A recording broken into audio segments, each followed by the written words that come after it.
En medio de la pandemia, en que los recursos del Estado son indispensables, es momento de poner el reflector sobre un tema del que hemos hablado tanto, el oro ilegal. Hablemos de esto. En distintas cápsulas anteriores hemos comentado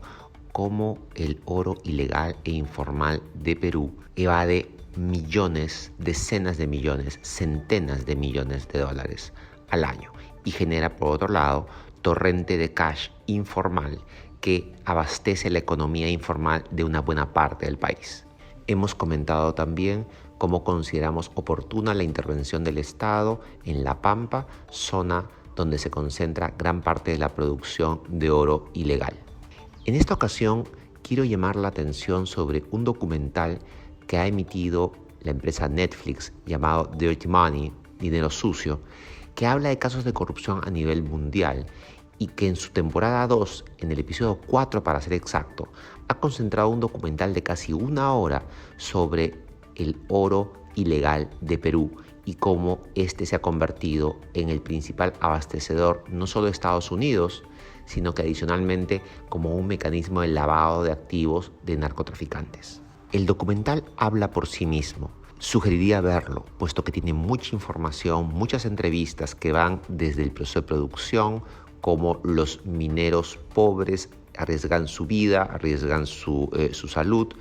la cantidad de dinero que se está acumulando, los miles de millones de dólares de oro peruano que están terminando en Estados Unidos y los casos que ellos como país ya han empezado a armar al respecto. Esta realidad con la que este documental nos golpea en la cara nos tiene que obligar a hacer una pregunta. ¿Cómo es posible que miles de millones de dólares hayan salido por la aduana peruana sin documentos, sin los impuestos que tuvieron que haberse generado en toda la cadena, sin que la administración tributaria peruana haya hecho las gestiones del caso, el control tributario del caso, tanto respecto a la exportación como su destino? El volumen de oro que ha salido de Perú nos obliga a llegar a la conclusión que este hecho ha generado una enorme negligencia de parte de la administración tributaria que se concentra en revisar a las empresas formales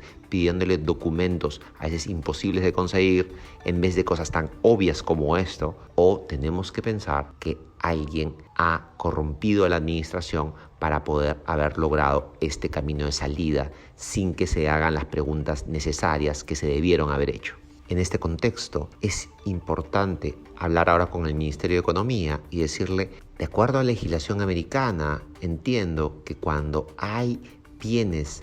que se han extraído ilegalmente de un país, este país puede pedir que se le devuelvan. Es decir, estamos hablando de miles de millones de dólares que el Estado peruano podría pedir su recuperación. ¿Por qué no lo hacen? Adicionalmente a esto, la previsible subida del precio del oro en el contexto actual hace indispensable pensar en un impuesto a las sobreganancias. En el caso de las empresas formales, simplemente tendrían que tomarse en cuenta el valor al que invirtieron respecto al valor al que en la bolsa suba exageradamente